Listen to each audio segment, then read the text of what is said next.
तो स्वागत है फ्रेंड्स आप लोग का एक और नई वीडियो में। उम्मीद करते हैं आप सारे लोग काफ़ी अच्छे होंगे। तो फ्रेंड्स अभी हम लोग रिएक्शन देने वाले हैं खान सर की एक वीडियो पे, क्योंकि काफ़ी सारे लोगों का कमेंट आ रहा था कि सर रामायण का जो असली मतलब है उसके ऊपर खान सर ने एक वीडियो बनाया हुआ है, उस पर आप लोग अपना रिएक्शन लेके आइए। तो फ्रेंड्स हम लोग लेकर हाजिर हैं वही वीडियो को। तो फ्रेंड्स आप लोग वीडियो में लास्ट तक जरूर से बन रहिएगा, क्योंकि वीडियो काफ़ी ज़्यादा इन्फॉर्मेटिव होने वाली है। तो हेलो फ्रेंड्स, मेरा नाम है राजीव। मेरा नाम है शिल्पा।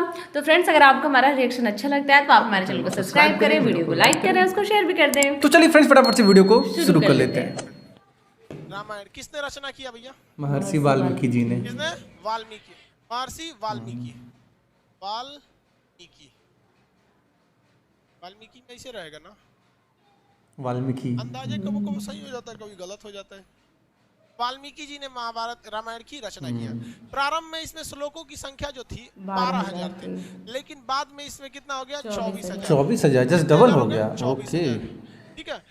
रामायण के जो खंड है, क्या है? खंड है। उन्हें क्या कहा जाता है? कांड। हाँ, भाग बोले तो लेसन। रामायण में एक तरह का लेसन समझिए। देखिए उस आज के चीजों से मिला लीजिए। सुंदरकांड ये सब ना। भाग पढ़ाते रह जाएंगे, समझ लेसन बोलेंगे तुरंत समझ में आएगा। कितना लेसन है? 7। इसके लेसन को क्या कहा जाता था? कांड। क्या कहा जाता है? कांड। कितने कांड है? 7 कांड। अब इसमें दो ही चीज पूछता है, सबसे बड़ा कांड कौन सा है? युद्ध कांड। सबसे बड़ा कांड युद्ध कांड। और सबसे महत्वपूर्ण कांड कौन सा है? सुंदर कांड। सुंदरकांड। कौन सा कांड? सुंदर कांड। जिसका लोग अक्सर पाठ देखते होंगे कराते हैं। पंडित जी आते होंगे, क्या है भैया? तो सुंदर कांड हो रहा है, यज्ञ वगैरह होगा बहुत बड़े पैमाने पर, और पंडित जी एकदम लय में गाएंगे, एकदम बढ़िया सुंदर कांड। समझ में आ गया कि नहीं आ गया? तो रामायण के खंडों को क्या कहा गया? कांड। कितने कांड है? 7 कांड। सबसे बड़ा कांड युद्ध कांड। हाँ, कौन सा सबसे इम्पोर्टेंट है सुंदरकांड। कौन सा कांड? युद्ध कांड। मटेरियल में नहीं लिखा होगा तो आप लोग लिख लेंगे वहां पे कांड में। और सबसे महत्वपूर्ण कांड सुंदर कांड। कौन सा कांड? ज्यादातर देखते हैं हम लोग कितना पता है रामायण के बारे में। कांड भैया सुंदर कांड। आप लोग भी अपने घरों में सुंदर कांड वगैरह करा सकते हैं। पूजा पाठ अच्छी चीज है, पूजा पाठ कराना चाहिए। कम से कम जोने बहाने जिस दिन तक पूजा रहता है आदमी, कम से कम वो दिन कोनो गलत काम नहीं करता है। हाँ, तुरंत वाले दिन फायदा रहता है। इंस्टेंट दिखता है, आगे हो ना हो, लेकिन कम से कम उस दिन आदमी कुछ नहीं करता है। जिसके घर में हरि कीर्तन होता है या यज्ञ वगैरह होता है, या मुस्लिम में जिनके घर में कुरान खानी होता है, कम से कम वो उस दिन कुछ गड़बड़ नहीं करता है। भाई आज पूजा पाठ है, आज नहीं। ये कांड। अब देखिए महाभारत रामायण जो है ना, ये तो है भैया क्या चीज? एक काव्य है, लेकिन एक्चुअली में रामायण एक लीला है। लीला मतलब समझते हैं मैच फिक्सिंग। पहले से रामायण में हर चीजें क्या थी? फिक्स थी। लेकिन राम जी का अवतार, शिक्षा व्यवस्था इतनी कृष्ण भगवान जी का कि अवतार हमें और आपको समझने का मौका ही नहीं दिया, और इसे एक धार्मिक किताब बन के रख दिया। रामायण को अक्सर कहा जाता है रामलीला। देखते हैं ये राम जी की क्या थी? लीला थी। राम जी की क्या थी? लीला। अगर आप इसके छोटे से छोटे चीजों को अगर आप समझेंगे, कोई भी चीज को अगर समझेंगे, छोटे से छोटे चीज को, तो आज के जीवन में आपको बहुत सारी चीजें सीखने को मिलेंगी। हाँ। अच्छा ये बताइए, राजा दशरथ जी की पत्नी थी, वो कौन सी पत्नी थी जिन्होंने रथ में उंगली डाल के उनसे वचन मांगा? कौन थी? कैकेयी। उन्होंने क्या कहा था राजा दशरथ जी ने? कि हम तुम्हें एक वरदान देंगे। बदले में उन्हें क्या कहा? कि 14 वर्ष का समय वनवास आने पर आपसे क्या मांगेंगे? वरदान। याद रखिएगा आज के जीवन में अगर आप किसी से कमिटमेंट करते हैं तो तुरंत पूरा करवा लीजिए। ऐसा मत कहिएगा कि उचित समय आने पे हम तुम्हारे लिए करेंगे, वरना आने वाले समय राजा दशरथ जी की मृत्यु का कारण भी बने थे राम जी का वनवास। कौन बर्दाश्त करेगा वहां पे? राम जी का। लक्ष्मण जी को तो वनवास नहीं था, वो तो साथ में चले गए थे, भाई के स्नेह चले गए थे कि नहीं? तो ये आप इसका सिखाता है, सही बात क्या है। चीज था? ये आने वाले कलयुग के लोगों को दिखाने के लिए एक प्रेरणा की स्रोत थी। देखिए आज उन सबको पता था भगवान जी को आने वाले समय में एग्रीमेंट वगैरह बहुत होगा, बिजनेस आगे जाएगा, जीएसटी वीएसटी, तो कैसे खुल के थोड़े बोलेंगे कि एग्रीमेंट में ऐसे मत करना। वो दिखाया गया था कि इस लीला को समझिए, और अपने आने वाले जीवन में 100-200 साल, हजारों साल बाद आप इस जीवन में याद रखिएगा कि अगर आप किसी के प्रति एहसानमंद है तो उसका एहसान तुरंत चुकता कर दीजिए। उसको अगर फ्यूचर पे टालेंगे तो हो सकता है कि आपको ऐसा जगह आके चोट देगी, फिर आपको भी काम खत्म। सही बात, एकदम सही बात। अभी याद रखेंगे आप इस रामायण में बहुत सारी चीजों को सीखने के लिए आज वाकई में आपको अपने जीवन में बहुत काम देगी। जब लक्ष्मण जी हिरण को ढूंढने गए थे, वो एक क्या किए थे? लक्ष्मण रेखा खींचे थे, और सीता जी से क्या कहते कि जी आप इसके लक्ष्मण रेखा के बाहर मत आइएगा। नहीं जाती उसके बाहर, कभी नहीं जाती। यदि रावण साधु का वेश नहीं बनाया होता तो ये क्या संदेश देना चाहता है? कि हर साधु के वेश में समझा आया हुआ व्यक्ति सन्यासी नहीं होता है। कलयुग के वेश में अगर कोई भी आपका साधु बन के आता है तो हो सकता है कि वो आपके लिए लक्ष्मण रेखा पार कराने के लिए आया है। इसलिए आंख बंद करके भरोसा नहीं कीजिएगा, क्योंकि सीता जी जैसी जब वो भगवान की पत्नी जब धोखा खा सकती हैं तो हम जैसे तुच्छ मानव लोग की औकात कौन सी? सही बात, औकात है हमारी। कोई भी अच्छा और आज भी देखिए आपको तांत्रिक लोग किसी किसी नाम पे वाकई में ये एक लीला है। लेकिन हमारी सिस्टम में जब अंग्रेज आए थे तो इस तरह से पढ़ा के गए कि हमारे और आपके दिमाग पे एक ताला मार दिया कि बौद्ध ग्रंथों में कुछ भी है तो आप इसे नहीं पढ़ेंगे, क्योंकि आपके दिमाग पे ताला मारा गया है कि आप हिंदू हैं, आप मुसलमान हैं, आप सिख हैं।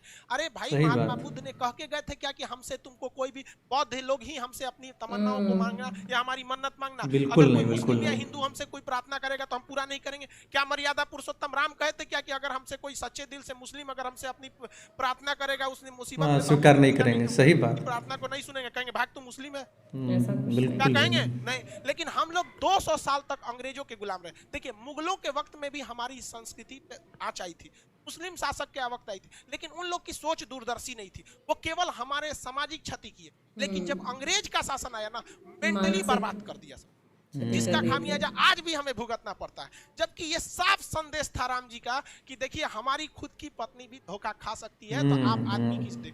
इसलिए जब कभी भी कोई धार्मिक चीज में अगर आए तो उसे एक बार जांच परख लीजिएगा। हम ये नहीं कहते हैं कि सब गलत है, लेकिन जांच परख जरूर लीजिए। जब लंका में जाया जा रहा था तो लंका में जब जाने के वक्त में भी देखिएगा, जब वानर लोग पुल बना रहे थे, वानर लोग क्या बना रहे थे? पुल बना रहे थे, तो उसमें गिलहरी भी ईंटा लेके ढोती थी सब। अब गिलहरी की औकातें कितना, इतनी ईंटा लेके घूम रहे थे, देखो बंदर उठा के फेंक दिया गिलहरी को, क्योंकि भाग यहाँ से डिस्टर्ब करने आई है यहाँ पे। तो राम जी के पास गिरी थी और उसको तो टोट लग गया। तो राम जी अपने उंगली से ऐसे सहला दिए थे, तो गिलहरी के ना पीठ पर आप निशान 3 ठो निशान होता है। गिलहरी के पीठ पर 3 निशान होता है। तो ये कहा गया कि राम जी का ये क्या है? निशान। और राम जी ने अपने जीवन का सबसे बड़ा उपदेश उस बंदर को बुला के दिए थे, वानरी सेना को, कहते इधर आओ, सबका क्लास लिए थे, चलो सब लोग यहाँ पे मारा कैसे मार। उन्होंने, राम जी गुस्सियाने वाले नहीं थे, लक्ष्मण जी इतनी भड़कीले टाइप के थे, नाके काट दिए सुपने खा के। आज भी हर लड़की किसी भी लड़के को प्रपोज करने से डरती है,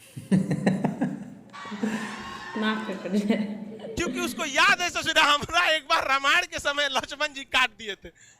लड़का डरता है कि कहीं तमाचा मत मार दे, लड़की डरती है नकिए मत काट। खैर ये मजाक वाली बात है, इसको सीरियस नहीं। तो राम जी ने क्या कहा था, देखो मायने ये नहीं रखता है कि तुम कितना किए हो, मायने ये रखता है तुम कितना कर सकते हो। बंदर लोग जो है वानरी सेना, तुम्हारी क्षमता ज्यादा है, तुम बड़े बड़े पत्थर को उठा सकते हो, लेकिन गिलहरी ने उतना बड़ा पत्थर उठाया जितनी इसकी औकात थी। इसलिए अगर कामयाब होना चाहते हो तो ये मत सोचना आज के समय में कि तुमने कितना पढ़ाई किया, बल्कि अपने आप से पूछना कि आज हम कितना पढ़ सकते हैं। ये मैसेज है, हाँ। समझा गया? इसलिए हम आज भी इस गिलहरी को अपने पास रखते हैं।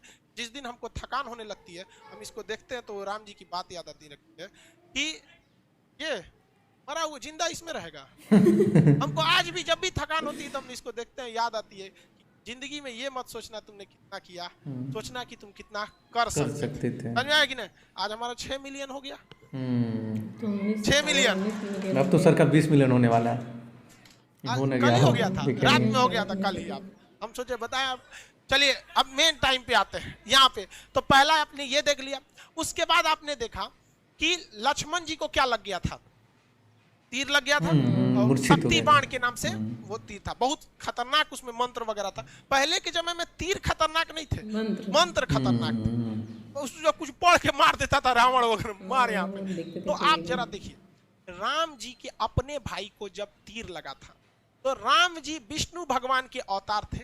एक बार राम जी उस तीर लगे हुए जगह पे हाथ रख देते तो क्या वो जख्म सही नहीं हो जाता? तुरंत सही हो जाता है। लेकिन वहां पे हनुमान जी, लेकिन राम जी तो भैया ठहरे भगवान। उन्हें पता था कि आने वाले कलयुग में बहुत सारे ऐसे तांत्रिक घूमने लगेंगे जो कहेंगे कि मर्यादा पुरुषोत्तम राम ने जो मंत्र पढ़ा था, मैं उसी मंत्र को पढ़ के आपके AK-47 का गोली लगाया साफ कर देंगे, बिच्छी काटा है साफ कर देंगे, सांप काटा है साफ कर देंगे। इसलिए राम जी अपने भाई को तड़पते हुए छोड़े और कहें हनुमान जी को कि जाइए आप हिमालय से संजीवनी बूटी लाइए, जो हनुमान जी को दिखाता है कि यदि समय रहते अगर आप मेडिकल सुविधा ला सकते। आज के समय में अगर आप देखेंगे, मजाक में सेंस में ना लेंगे तो आज के समय में वो एम्बुलेंस को दर्शाता है। आप इसे मजाक के सेंस में ना लेंगे तो आज के समय में एम्बुलेंस को दर्शाता है और मेडिकल दवाओं को दिखाता है कि अगर आपको कोई तकलीफ है तो आप तुरंत जाइए डॉक्टर के पास, देर मत कीजिए और दवाइयां लाइए। हर चीज का एक मैसेज है। आपको क्या लगता था राम जी के पास शक्ति ना है? अरे भाई साहब बड़का बड़का लीला करके यहाँ पे जो दिखाता है। लेकिन आज के समय में हम लोग, क्योंकि भारत अंग्रेजों को पता था कि भारतीयों का शास्त्र में ऐसा चीज है कि अगर ये ससुरा पूरा अच्छा से जान जाएगा सब ना तो हमारे इंग्लैंड को पीछे छोड़ के चल जाएगा। लेकिन उन्होंने इस चीज को दबा दिया, रामायण को केवल किताब रख दिया, ना कि उसे केस स्टडी में बना दिया। जबकि हार्वर्ड ऑक्सफोर्ड जैसी यूनिवर्सिटी में ये सब चीजों को पढ़ाया जाता है। देखो राम जी ने क्यों नहीं उस चीज को सही किया, क्योंकि इसका 800 साल 200 साल 1000 साल बाद क्या असर पड़ेगा। उस ससुरे हमरे किताब पढ़ के आगे बढ़ गए सब, हम लोग को थरिया थमा दिया, तुम रामायण पे लड़, तुम महाभारत पे लड़, हम हिंदू तुम मुसलमान तुम सिख तुम ईसाई। लेकिन आज भी हम लोग नहीं समझते। आज आप लोग समझिए इस दिमाग को अपने खोलना चाहिए, धर्म से तो एकदम उठना चाहिए इंसान। बहुत सारा चीज रामायण महाभारत उसमें देखेंगे आप, रावण मारा गया क्यों? अपने भाई को क्या किया था, बता दिया था। जबकि रावण नहीं मारा जाता अगर वो अपने भाई को नहीं बताता कि मेरी नाभि में अमृत। इसलिए ये क्या दर्शाता है, ये यही दर्शाता है कि अगर आप किसी राज को चाहते हैं छुपा लेना, इसका सबसे अच्छा तरीका है कि किसी को न बताएं, अपने भाई तक को नहीं। हाँ, कि अगर आप अपने करीबी को कोई राज बताते हैं तो करीबी का भी कोई ना कोई करीबी होता ही होता है। सही बात है, ऐसे ही बात फैल जाती है। अगर आप चाहते हैं तो किसी को ना बताएं, स्पेशली महिला को तो बताइए मत। आप बुरा मानिएगा लेकिन ये चीज हकीकत है। किसी महिला को बताइएगा ना, हाई बात मत बताना, तो अपनी सहेली को बताएगी और उसको भी कहेगी किसी को बताना नहीं, और वो पूरा लॉज पीट देगी हल्ला, और सबको यही बात कहा जाएगा किसी को बताना नहीं। पहले के वक्त में मीडिया नहीं था तो महिलाएं ही मीडिया का काम करती थी। कोई खबर पहुंचाना है एगो दादी को कह दो, पूरा मीडिया का काम। तो इस चीज को आप समझिए, ये केस स्टडी है। राम जी बड़ा बड़ा लंका जलाया गया, ये हुआ सारा चीज, लेकिन जब वनवास काट के जब वो घर आए तो घर पे आए तो सबको पता है कि सीता जी 83 दिन तक लंका में थी। लेकिन रावण को श्राप भी तो था कि अगर वो सीता जी को गलत नियति से टच भी करता है तो भस्म हो जाए, था कि नहीं था? पूरी दुनिया जानती थी कि सीता जी एकदम पवित्र है। लेकिन जब वो अयोध्या पहुंची तो राम जी के लोगों ने सवाल उठा दिया कि सीता जी को अग्नि परीक्षा देनी पड़ी। सवाल उठाया गया था कि नहीं होता? तो राम जी कभी नहीं चाहते थे कि वो अपनी पत्नी को, जगत जननी माँ सीता को, वो अग्नि परीक्षा में बैठाएं। लेकिन समाज में आकर उन्होंने कहा कि 90% लोग को विश्वास है कि सीता जी क्या है, पवित्र है, एकदम पवित्र है। इवन कि अशोक वाटिका में रावण रखा था तो उसके अंदर भी बहुत ज्यादा इंसानियत थी। और कहा भी, मतलब एक रावण के, बहुत से लोग रावण की इंसानियत को भी कहते हैं और कहते भी है कि सीता जी को पवित्र लौटाया गया था। तो ये राम जी की मर्यादा, राम जी की बहादुरी तो थी ही, लेकिन इससे कहीं ज्यादा रावण की इंसानियत भी थी। और जो दशहरा के दिन रावण को जलाते हैं तो एक कोटेशन रावण भी बोलता है, मुझे आग लगाने वालों जरा ये बताओ इस भीड़ में राम कौन है। हाँ, ये बात तो सही है। लेकिन हम लोग दशहरे में उस रावण को जलाते हैं। हकीकत देखिएगा तो उससे नीच और आदमी आज हम लोग बन के बैठे। हाँ, ये बात तो एकदम हम लोग से कहीं ज्यादा इंसानियत उस रावण में था उस वक्त। लेकिन राम जी अयोध्या आए ना तो 90% लोगों को पता था, 90% लोग खुश थे कि आज हमारे मर्यादा पुरुषोत्तम राम आ गए। लेकिन उस समय भी लोगों की कमी नहीं थी, लोग की कमी उंगली उठाने की नहीं थी। लोगों ने भगवान पर उंगली उठा दिया और भगवान ने सोचा कि चलो ना हम अग्नि परीक्षा दे देंगे, जगत जननी माँ सीता तो पवित्र ही है, अग्नि परीक्षा में क्या हो जाएगा, सफल तो हो ही जाएंगे। हुआ भी वही, माँ सीता अग्नि परीक्षा में बैठी और कहा गया भैया अगर पवित्र रहेंगी तो आग नहीं जला पाएंगी और अब अपवित्र है तो आग जला देगी। क्या सीता जी को आग जला पाई थी? लेकिन हुआ क्या उसके बाद, जब सीता जी आई तो रो दी। ये दुनिया से मतलब नहीं था, ये राम आपसे मतलब था। राम जी आपने ही जब हम पे कह दिया अग्नि परीक्षा के लिए तो ये दुनिया मेरे किसी काम की नहीं। वो धरती माँ से जन्मी थी और धरती माँ में समा गई। जो क्या दर्शाता है कि जीवन में आप कितने भी बढ़ जाइएगा लोग आप पे उंगलियां जरूर उठाएंगे। ये मैसेज जब राम जी को नहीं छोड़ा लोगों ने उंगली उठाने में तो हमारी और आपकी क्या औकात है। और ये यही बताता है कि राम जी अगर उन 10% लोगों को डांट देते ना, चल भाग यहाँ से, तो माँ सीता को अग्नि परीक्षा नहीं देनी होती।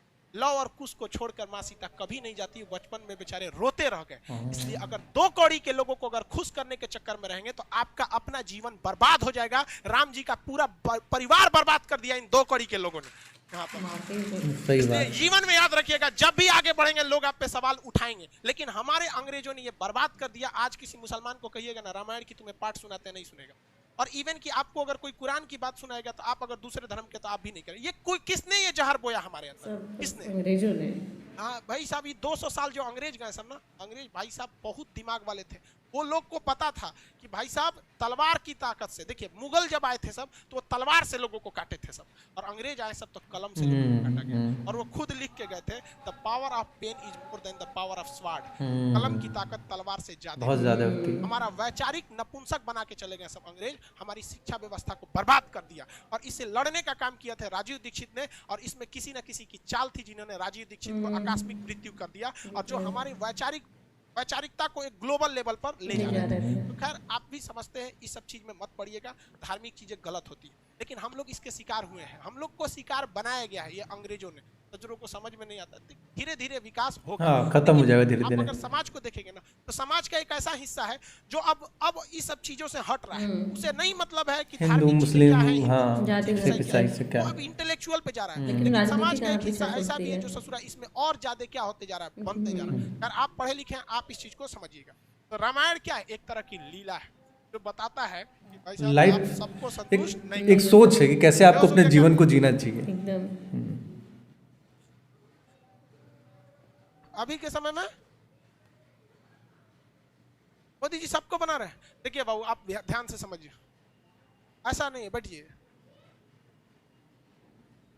पॉलिटिकल चीज देखिए, क्वेश्चन पूछ दिया। अगर आप पॉलिटिकली देखिएगा तो शायद हम और आप भी अगर प्रधानमंत्री रहेंगे ना, तो शायद बहुत मुश्किल हो जाएगा हमारे और आपके करने के लिए, क्योंकि वहां बैठे हुए आप लोग, आप जैसे सोचिए, वहां बैठे आपको बैठने के लिए सीट नहीं मिला है, यहाँ लड़के जमीन पे बैठे हैं, आपकी शिकायत है गेट खोलना, लेकिन सब अपनी शिकायत जानता है, किसी को पता हमारा सामने तकलीफ कौन सी। तो जब आप एक बड़े लीडर हो जाते हैं ना, एक और रही बात मोदी जी की, कहते हैं कि मोदी जी भी मतलब ये कर रहे हैं, सबसे बड़ा इस देश में करप्शन का काम किसने किया था, अंग्रेजों ने किया था। देखिए ध्यान से, उन्होंने किस तरह से चोट किया था।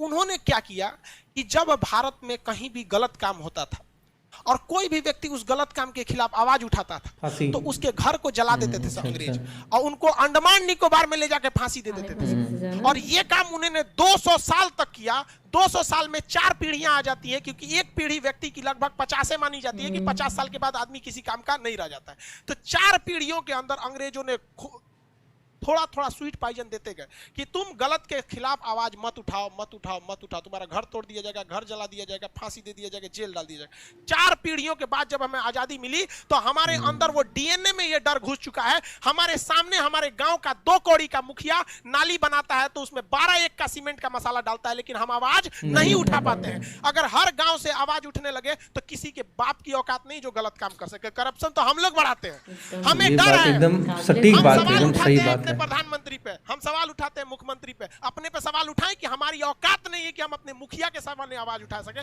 और ये जो लोग कहते हैं करप्शन वाले, ये गांधी को गाली देते हैं। गुलामी में वही गांधी था जो अंग्रेजों की महारानी के खिलाफ आवाज उठा दिया था कि तुम गलत हो, और हम लोग अपने मुखिया के खिलाफ आवाज नहीं उठा सही पाते। बात है यार। ये वैचारिक नपुंसक बना के चले गए अंग्रेज हमें। ये हम आप उठा सकते हैं। आपको नहीं पता आपके गांव में ऐसे मुखिया ने गलत काम किया, सड़क का पैसा लूट लिया, आपके सामने लिखा, लेकिन पूछ सकते हैं? नहीं पूछ सकते। आप पूछेंगे क्यों? नरेंद्र मोदी से, क्योंकि पता है कि वो कुछ नहीं कर सकता है आपको। लोकतंत्र में रहते हैं। सही बात, ये बात एकदम 100%। लेकिन मुखिया के सवाल नहीं पूछ सकते। जानते हैं मुखिया कल को उठवा लेगा आपसे, उठवा लेगा कि नहीं उठा लेगा। आप नीतीश कुमार को गरिया देते हैं क्योंकि जानते हैं कि वो बेचारा, उनको संविधान ने हाथ बांध के रखा है, कुछ नहीं कर सकता है। अपने गांव के वार्ड मेंबर को कुछ नहीं कर सकते। उठा लेगा, राते को धो देगा 4 लाठी, शांत दे देगा और सब गांधीगिरी निकल जाएगा वहां। जिस दिन भारत में 120 करोड़ 130 करोड़ लोगों के 260 करोड़ हाथ एक साथ अगर उठ जाए करप्शन के खिलाफ, किसी के बाप की औकात नहीं है जो भारत माँ का 1 रुपया लूट के दिखा सके। यही होना लेकिन हम चाहिए। लोग क्या कर सकते हैं? हमारे जैसे टीचर ज्यादा जान फड़फड़ाएगा तो मरवा देगा सब ससुरा हमरों को। राजीव दीक्षित भी अंग्रेजों के खिलाफ ऐसे ही उड़ रहे थे। वो 200 साल पहले की चीजों को उठाए थे, हमारे उड़ा देगा सब। यहाँ पहले ही 6-7 गो बम चल चुका है। लेकिन ऐसा नहीं है हमारे। आप देखिए, बम चलने से पहले भी जो मेरी विचारधारा थी और आज भी वही है। हम जितना हो सके अंग्रेजों ने जो जहर दिया था उसको निकालने का हम काम करेंगे। आखिरी सांस तक जब तक रहेगा, इन अंग्रेजों की जो वैचारिक गतिरोध हमारे साथ दे के गए उसे निकालने का कोशिश करेंगे। एक भी भारत माँ के संतान को अगर हम सही रास्ते पे लाएंगे तो हम समझेंगे मेरा जीवन सफल हो गया। ये आपका कर्तव्य बनता है, आप इसे आवाज उठाइए। और आज कोई कुछ नहीं कर सकता है, कोई कुछ नहीं कर सकता है। अरे भाई अंग्रेज जब हम लोग लड़ के गुलामी ले लिए, गुलामी से आजादी हो गए, तो मुखिया कौन चीज? लेकिन आप इसके खिलाफ आवाज नहीं उठाते हैं।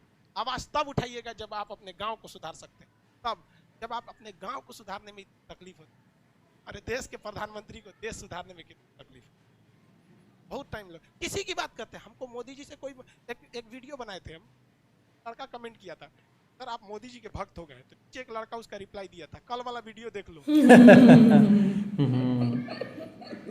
ये अच्छा है, मिडिल वाला काम नहीं करते हैं, हाँ या ना। जब जब कोई गलती सरकार से होती है, क्वेश्चन करो, उसको भी लाते हैं, हम सीधा विरोध कर देते हैं। चाहे अगर गलत है तो गलत, सही है तो सही। बीच वाला रास्ता हम अंग्रेज वाला काम नहीं करते हैं, तू नहीं होता है। आप भी आवाज उठाइए। तो आप मेरे ख्याल से आप रामायण समझ गए, हाँ? इसको कहानी मत समझिए, सही बात है, जीवन जीने का एक तरीका है। कहते हैं रामलीला। ओके, तो वीडियो एंड हो गई।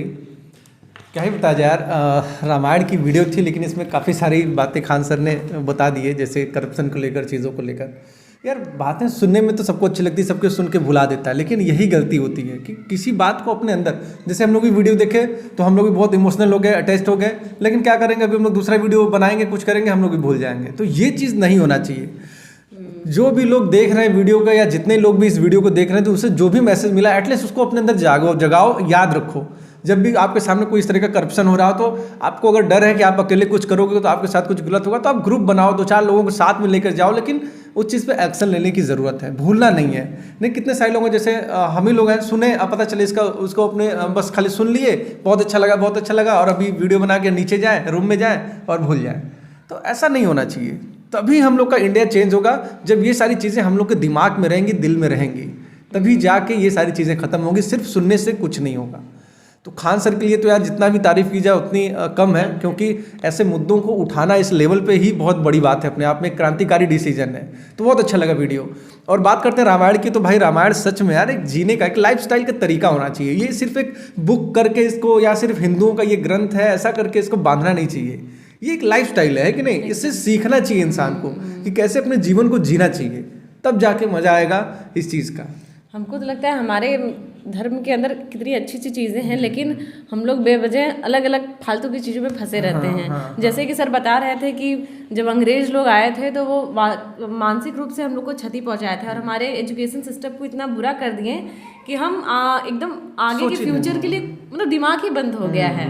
वही चीज़ों को वो अपने यहाँ ले जाकर लोगों को सिखा रहे हैं, उसको लाइफ में उतार रहे हैं। बिजनेस के अंदर भी लोग यूज़ करते हैं स्ट्रिक वगैरह को, लेकिन हम लोग बता नहीं रहे थे कि ऑक्सफोर्ड जैसे यूनिवर्सिटी में पढ़ाया जाता है कि वहाँ पर राम जी ने क्या बोला लक्ष्मण से, लक्ष्मण ने रावण के साथ क्या बोला। तो मतलब वाकई में यार बहुत ही अच्छी चीज़ें, इसको आप लोग डिटेल में पढ़ सकते हो रामायण के बारे में, एज ए केस स्टडी पढ़ो, मतलब उसको समझो।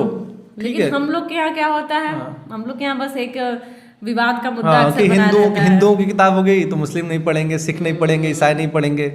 उनका कोई किताब हो गया, कुरान हो गया, चाहे कुछ भी हो गया, तो ये हिंदू नहीं पढ़ेंगे क्योंकि उनकी किताब है। तो इस तरीके से बंटवारा नहीं होना चाहिए और बड़ा करना। हाँ भाई, ये कहीं ना कहीं धर्म चीज़ें, पता है अगर हम लोग भी कुछ ऐसी बातें करते हैं तो बहुत सारे लोग ये बोलते हैं कि नहीं ऐसा नहीं है, हिंदू अच्छे होते हैं, मुस्लिम खराब होते हैं, चाहे ईसाई खराब होते हैं। तो हम लोग को भी लगता है कि क्या ही बताया जाए यार इसके बारे में, लेकिन सच्चाई तो देखो हर किसी को पता होना चाहिए कि हर किसी को धर्म से ऊपर उठना चाहिए। कोई फर्क नहीं पड़ता, हिंदू मुस्लिम सिख ईसाई सब इंसान है, लेकिन सारे इस बात को माने तभी। और एक बात सर की बहुत अच्छी लगी थी कि अगर जैसे श्री राम अगर रहते तो वो कभी नहीं कहते कि अगर मुझसे कोई दूसरे धर्म का इंसान अगर कोई मांगेगा तो मैं उसको पूरा नहीं करूंगा इसकी। सही बात है। तो वाकई में यार भगवान होने का मतलब ये है कि वो इंसान होना, पहले इंसानियत उसके अंदर होना। तो हम लोग को भी किसी भी धर्म को अपनाने से पहले एक इंसानियत वाला धर्म अपनाना चाहिए। और कोई फर्क नहीं पड़ता है राम जी, अगर सही बात है, अगर राम जी का कोई मुस्लिम चाहे कोई सिख ईसाई अगर उनकी पूजा करेगा या उनसे कुछ मांगा तो भगवान थोड़े ऐसा बोलेंगे। भगवान के लिए तो सब कोई इंसान है, तो कोई मैटर नहीं करता कि कौन भगवान है किसके। जहाँ से जो अच्छी चीज़ें मिली, इंसानियत मिले, उसको ग्रहण करना चाहिए भाई, ये सबसे सही चीज़ होता है। तो भाई वीडियो काफ़ी अच्छा था यार, जितना इसमें हम लोग बात किया जाए उतना कम है। बहुत जोश हाँ, बहुत अच्छा है। एंड हम लोग की भी वीडियो से जो हम लोग बोले इसका भी कोई गलत मतलब मत निकालना, इसमें भी हिंदू मुस्लिम ना आए तो ज़्यादा अच्छा है भाई, क्योंकि इसका कोई मतलब नहीं है यार। तो वीडियो काफ़ी अच्छा था। आप लोग का इस वीडियो के बारे में क्या कहना, आप लोग हम लोग कमेंट करके जरूर बताएं। एंड हम लोग मिलते हैं इसी तरीके से फिर किसी नए वीडियो में, तब तक के लिए जय हिंद, जय भारत।